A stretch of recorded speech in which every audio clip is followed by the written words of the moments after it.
Thank you so much. All right, so I got married last year. Yeah. Thank you. To a woman, for those wondering. And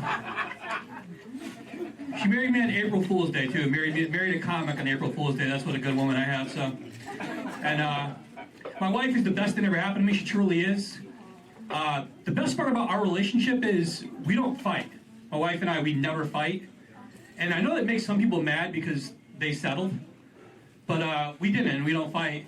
Now, don't get me wrong, we do get mad at each other all the time, but we have other ways of dealing with our anger besides fighting. So for example, when I'm mad at her, instead of picking a fight, I just go post really controversial shit on social media. So then she later has to defend me to her friends and family in order to keep me around. So my thing lately, I've been posting this conspiracy theory that P. Diddy is actually just Jeffrey Epstein in blackface.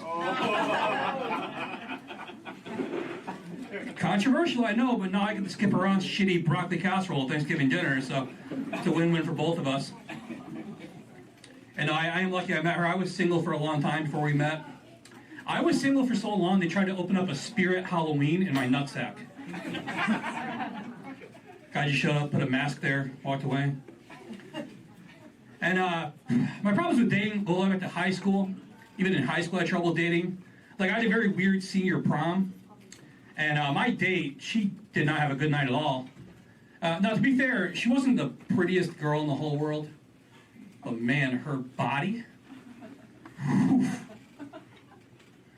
still hasn't been found.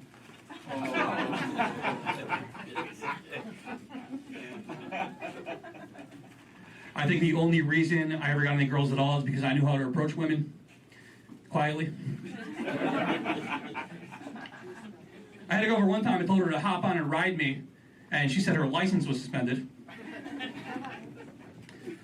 And I tried to do things right. I tried getting in better shape because I thought I had a dad bod. But it turns out what I had the whole time was actually called a friend zone bod. And if you can't already tell, that's way less cool of a thing to have. Because see, a dad bod, literally by definition, means that you both made love to a woman and produced a child, right? Whereas a friend zone bod, by definition, means that you've made love to nobody. And you're probably raising somebody else's child. So that's way less cool of a thing to have. And my other biggest problem in high school was that my best friends, my two best guy friends, they're both way better looking than I am. So I was always walking around wondering how many games of fuck, marry, kill I've died in. I've been killed more times than Kenny from South Park. In the fuck, marry, kill game, I promise you that. And my wife and I, we started dating right in the middle of the pandemic, because that's when everybody was kind of fat. So I was able to convince her this was all COVID weight, right? I was like, trust me, baby.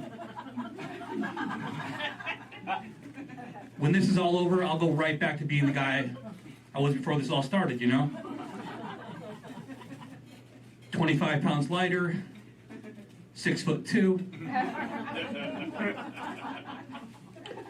black. Like all the things I know she really wanted to see in a man.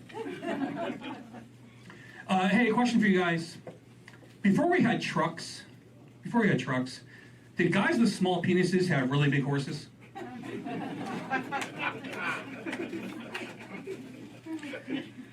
Side note, my Clydesdale's parked outside if anyone needs to ride home tonight. One last thing for you guys. We talked a little about dating, weddings, all that stuff. So I got some advice for you guys. Did you know if you get married in the United States today, there is a 65% chance that your spouse, if you get divorced, will take half your stuff. However, there's only a 45% chance that the police will solve a homicide. So you do with that information what you like, folks. I'm Chris Diorio. You have a great night. Thank you so much.